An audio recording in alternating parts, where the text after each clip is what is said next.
The financial interest of the psychiatric industry is to feed this drug industry. And the drug industry's financial interest is to come up with the agents to feed the psychiatric industry. Psychiatric industry then is endlessly engaged in identifying new disorders, which can then be treated with psychiatric drugs. Now, psychiatric drugs are the primary drugs that are consumed in America. 1 in 5 people, I believe, if not even higher than that, is on some sort of psychoactive drug in the United States.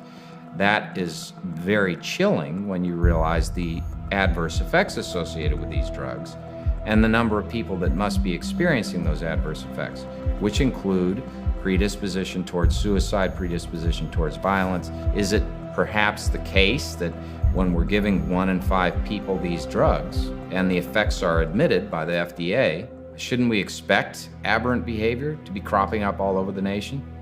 It's striking that there isn't outrage in the government and in the medical community over the fact that over a majority of those who have committed these school shootings have been on drugs, psychiatric drugs. And these psychiatric drugs are the very ones that the FDA admits increase the risk of suicide and violent behavior. So Adam Lanza was under psychiatric care. He had a breaking point where he went into the Sandy Hook Elementary School and he killed so many children. Now, some say he went off his meds. Some say he stayed on his meds. There's a strong public interest because we're talking about kids who appear to have problems of one kind or another, but there is no pattern in the sense of them having a clear connection. Well, maybe the pattern is in the drugs they're being given. When we got involved on behalf of a group there that was interested in finding out the cause, we suddenly discovered that the coroner's office would not release any information that was of any significance. We ask, may we know the drugs that this person consumed? And we're told, no, you can't look at the records. Said to be because they're protecting privacy interests. Privacy interests of who? Not the person who's dead. Privacy interests of the family? There are no privacy interests left. The family's interests have been extinguished by the acts of the person who've committed this heinous crime resulting in the death of all these kids.